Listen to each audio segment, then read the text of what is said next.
We're back, and we've got a really interesting angle here we're going to talk about. First of all, Mike Ward is with the Tulsa Fire Museum. He's also a fireman in Tulsa, and my final guest for the day. Mike, you're not the only one in your family to be involved with the fire department, are you? No, sir. No. Who else? Long history. I go back to my grandfather, my father, and my son is currently on the department.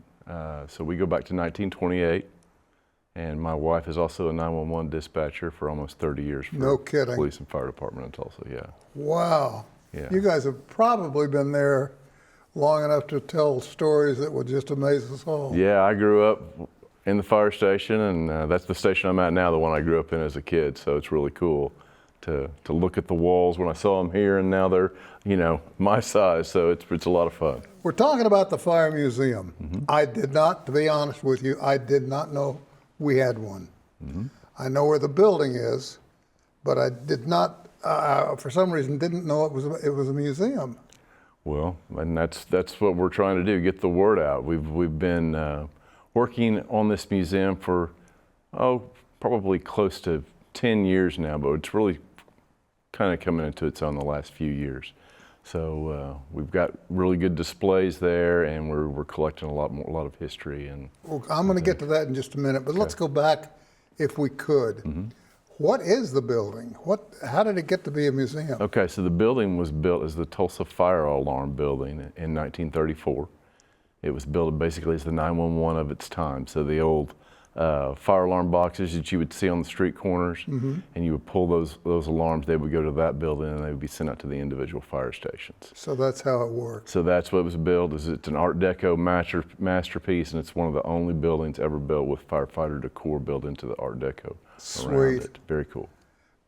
This would go back to the days of the tapes that, mm-hmm.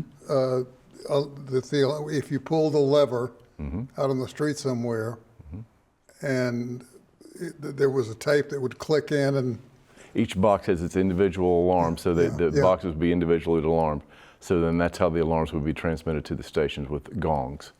So if it was 1, 2, 3, it would be a single gong, and then a short pause, 2 quick ones, and then a pause, and then 3 quick ones. And then you would look in the book to see if where that alarm box was and what fire companies would respond to it. Wow. I did not know that that's how it worked. That's how it works, yeah. All right, then the building was constructed when? The cornerstone was laid in 1931. It was completed in 1934, and that was when it was occupied. A little earlier, you mentioned that there are displays inside the building. Yes. What have you got?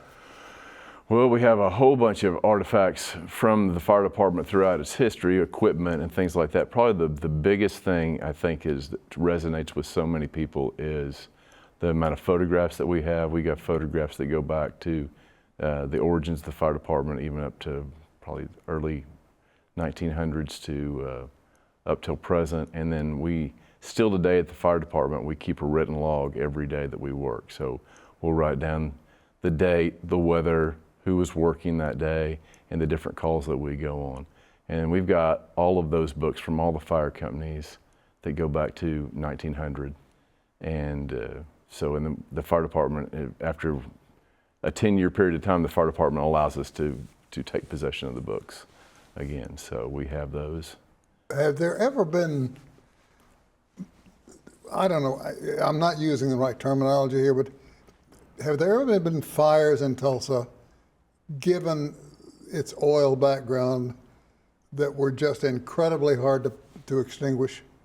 Oh, absolutely, yeah, absolutely. There have been several refinery fires over the years, even in my career. Probably one of the worst fires that we've had was a B&M Oil back in my era.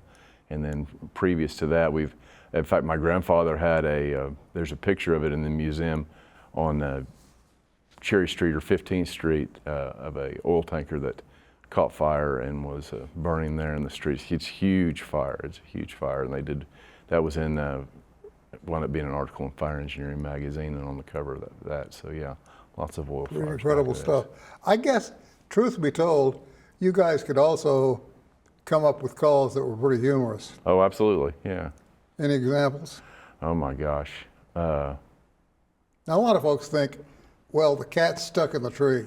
Call the fire department. Well, But there's more to it than there's that. more to it than that. But yeah, we have all those types of calls. Probably the one of the things that we do frequently now, not the cats in there, but are ducklings or puppies in the storm sewers that we have to Really? go find. Oh yeah, and get out for people for sure, all the time. All the time. Yeah. So humorous stories. Oh, you'd have to. I could tell you a few of those, but it's a lot. It's The fun. museum itself, the building, any idea who designed it? I do, but it's escaping me right now. Didn't want to throw you a curve. Yeah, it's okay. I'd be a little curious to know, was it designed to be a museum from the get-go? No, it was designed to be what it was, the Fire Alarm Building. So to transmit, it was the 911 of its time, to transmit all those alarms. And it operated as that until the '85 flood, the Memorial Day flood, and that it flooded the building, and then the city abandoned it. And it sat basically open and in disrepair for years until the American Lung Association purchased it and remodeled it. And then I think that it's a divine intervention because we started to a committee on the fire department to preserve our history, and we said, let's go to the fire museum and get some inspiration. And we knocked on the door, and they said, good thing you're coming by today because we're closing the doors in a month. And Is that we right? found a benefactor, Carol Tandy from the Tandy Foundation, and she purchased the building and then quitclaimed it to us. So we were a museum without a collection, as most museums have a collection, they don't have a building. So we've had to work to get our collection built up. But what an opportunity. You're given a fresh slate Yes, to fill in any way you want. any way we want, yes. So What we an do lots of really cool events there, trying to really fill not just the firefighting history, but I think a lot of the unspoken history of Tulsa that most people aren't aware of. And I'll bet you, truth be told, there's a lot of it. There is a lot of it, yes. Well, we got about 40 seconds. Is the building open to the public through the week?